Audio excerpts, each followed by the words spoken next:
bre, kita lanjutin ngerakit PC lagi nih. Dan sekarang udah episode 52 ini, kita bakal pakai komponen yang kubeli dari Batam tempo hari lalu. Dan kujamin PC episode 52 ini punya tampilan yang mungil tapi full color bre. Yaudah langsung aja kita spill tiap komponen yang ada di PC episode ke-52 ini. Ikan hiu main ke Jakarta, ini dia komponennya. Buset. Komponen pertama tentu prosesornya. Kita pakai dari kubu merah nih. Ini adalah AMD Ryzen 5 3600 yang rilis pertengahan 2019. Saya sendiri cukup lama pakai ini prosesor karena punya 6 core 12 thread yang tentunya udah cukup handal lah buat berbagai hal. Komponen kedua ada motherboard dari Gigabyte B450M DSH. Ini adalah motherboard MATX dari Gigabyte yang cukup basic. Beberapa fitur RGB Fusion sayangnya belum tersedia di motherboard ini bre, tapi slot RAM-nya udah 4. Selanjutnya buat memori atau RAM-nya bre, kita masih pakai RAM hijau yang telanjang dari Adata. Walau telanjang ini kita pakai yang dual channel 2x8GB DDR4 dengan frekuensi 2666 MHz. Komponen selanjutnya yaitu GPU atau VGA card-nya buat berbagai macam hal. Kita pakai RTX 2060 Super lagi nih, tapi kali ini kita pakai dari brand MSI dengan tipe Ventus GP. RTX 2060 Super punya VRAM 8GB DDR6 yang performanya hampir menyamai RTX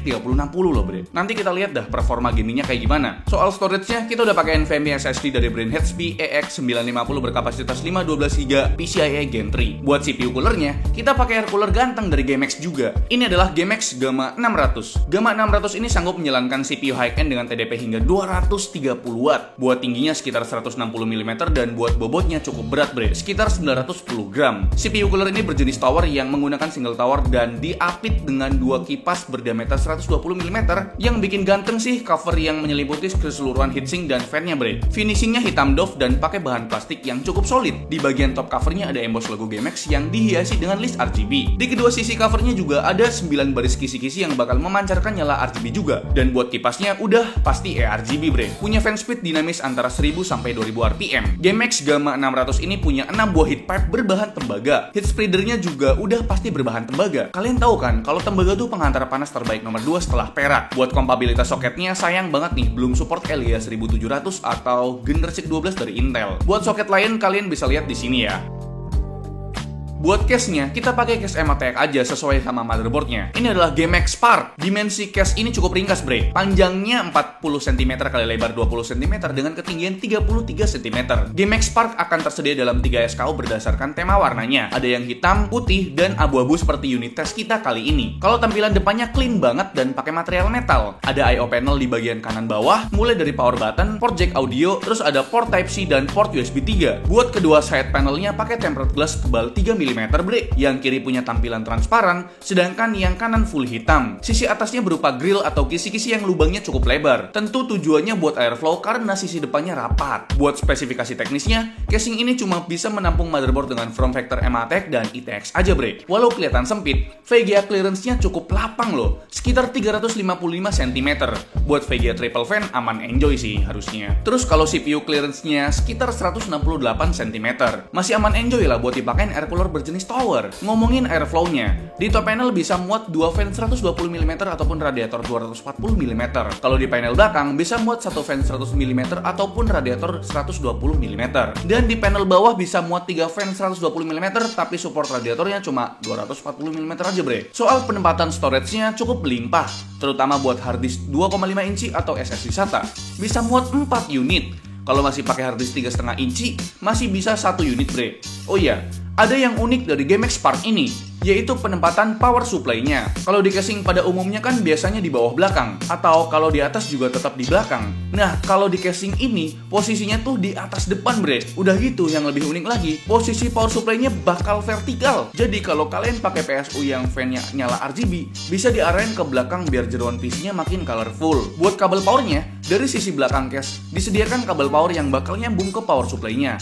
Tapi ya gini, gak ada switch on off-nya bre. BTW, buat power supply-nya kita juga pakai dari GameX bre. Ini adalah GameX VP700 yang udah bersertifikasi 80 plus bronze. Yang menarik tentu aja fan 12 cm-nya bisa nyala RGB. Tapi buat kalian yang gak terlalu suka power supply ber-RGB, bisa dimatiin kok, santai aja. Tinggal tekan dan tahan selama 3 detik tombol echo-nya. Sayangnya, yang kurang dari power supply-nya ini ada di bagian kabelnya bre. Masih non-modular dan belum flat cable. Untungnya masih dibungkus jaring-jaring gitu, jadi gak terlalu berantakan. Tapi ya tetap susah buat ngerakitnya. Terus ada detail yang menarik nih bre, di bagian portnya GameX selalu kasih finishing merah buat 4+4 pin CPU power dan kasih finishing hijau buat 2+6 pin PCIe power. Dan biar sirkulasi udara di dalam case-nya makin bagus, kita pakai 6 buah fan casing dari GameX FN12 Rainbow C9.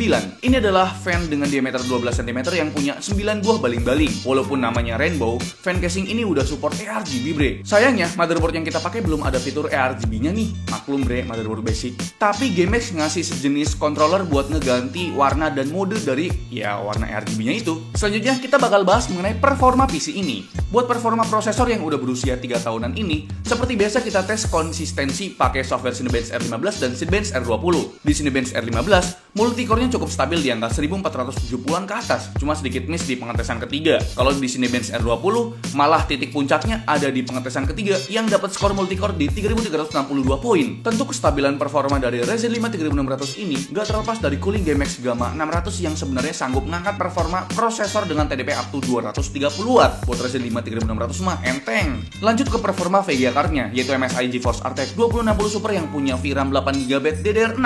Kita tes benchmark sintetis dulu pakai software 3D Mark. Kita ada bandingan juga dengan RTX 3050 yang pernah kita review bre. Dari dua pengetesan yaitu Firestrak Ultra dan TimeSpy Extreme, bisa terlihat kalau performa RTX 2060 Super unggul lebih dari 30% kalau dibandingkan dengan RTX 3050. Gokil. Sebelum lanjut ke performa gaming, kita tes buat ngerender juga bre. Di software Adobe Premiere Pro, kita render video 1 menit dan hasilnya cuma butuh 42 detik aja buat ngerender video dengan resolusi 4K. Dan ini dia yang kalian tunggu-tunggu. Apalagi kalau bukan performa gamingnya. Di sini kita udah siapkan banyak banget gamenya. Totalnya ada 15 game yang kita tes. Beli just di Pasar Bogor. Gaslah mainkan Animore.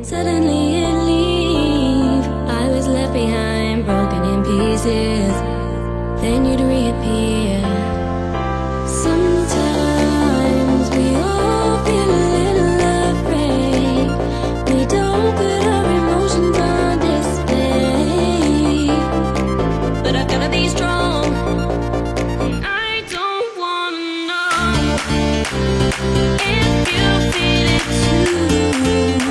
Your chances are gone. And I don't need you anymore.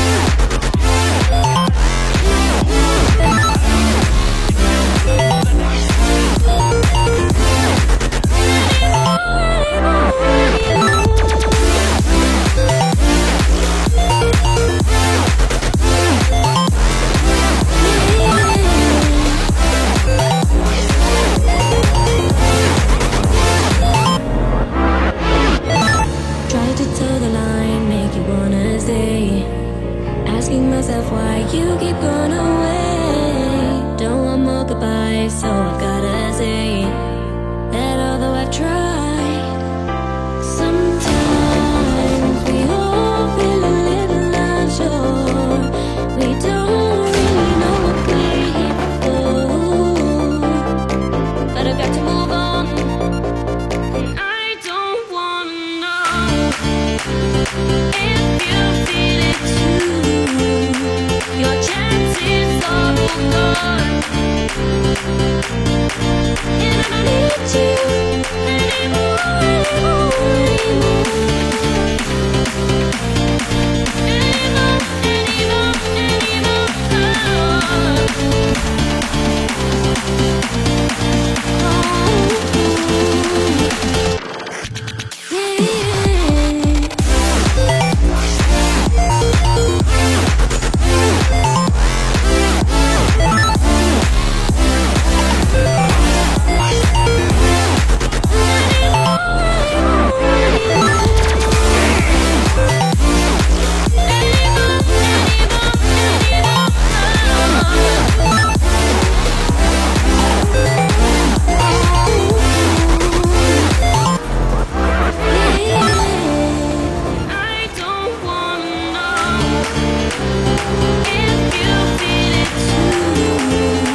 Your chances are gone. And I don't need you anymore. Prepare to be blown away.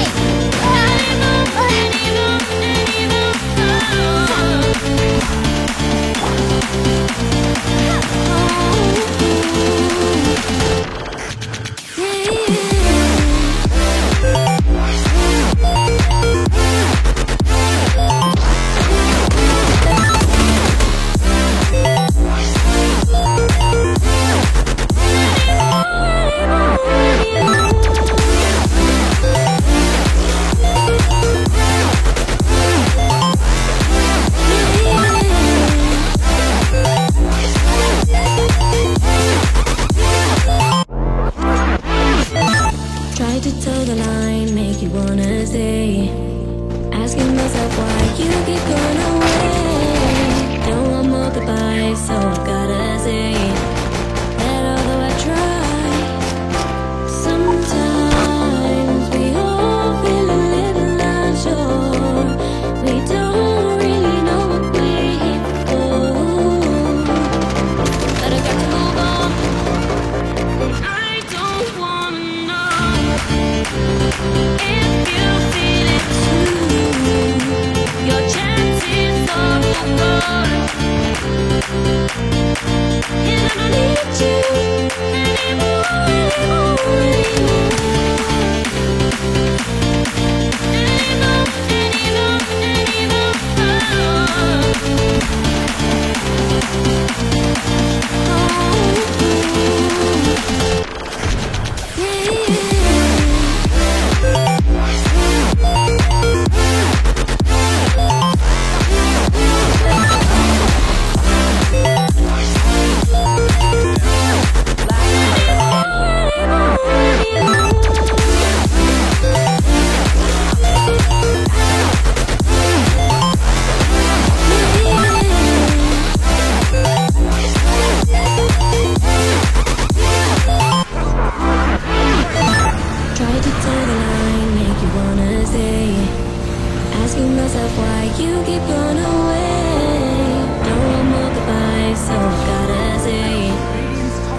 Kira-kira itu dia performa gamingnya dari PC ini, bre. Kalau performa gamenya sebenarnya mirip-mirip sama PC episode 49 yang pakai RTX 2060 Super juga. Main Cyberpunk settingan high masih aman enjoy tembus 69 FPS di resolusi 2K berkat fitur DLSS quality. Di game Battlefield 5 pun aman enjoy di 80-an FPS di resolusi 2K. Main Apex Legends dan Forza Horizon 4 di resolusi 2K juga tembus 100-an FPS. Game-game AAA macam Horizon Zero Dawn, GTA 5, Far Cry 5, dan Shadow of the Tomb Raider masih playable di 60 FPS kalau main di resolusi 2K. Sayangnya buat game Rainbow Six Siege, rata kanan cuma dapat 40-an FPS aja kalau di resolusi 2K. Game ringan macam CSGO tumpah-tumpah sampai 255 FPS walau di resolusi 2K. Begitupun game Valorant yang tembus 221-an FPS. Soal penggunaan daya nggak perlu khawatir boros, bre. TDP prosesornya aja cukup rendah di 65 watt. Kalau TDP VGA-nya agak tinggi sih, 175 watt. Tapi tenang aja, kita kan tes pakai power supply dari GameX VP700 yang bersertifikasi 80 plus bronze yang efisiensi dayanya lebih dari 80%. Lihat aja nih, kondisi idle 57 watt doang. Buat nonton YouTube 1080p resolusi naik dikit jadi 67 watt. Dan pas kita cobain buat main game Cyberpunk 2077 dengan resolusi 2K di settingan grafik high, naik lumayan tinggi nih, sekitar 262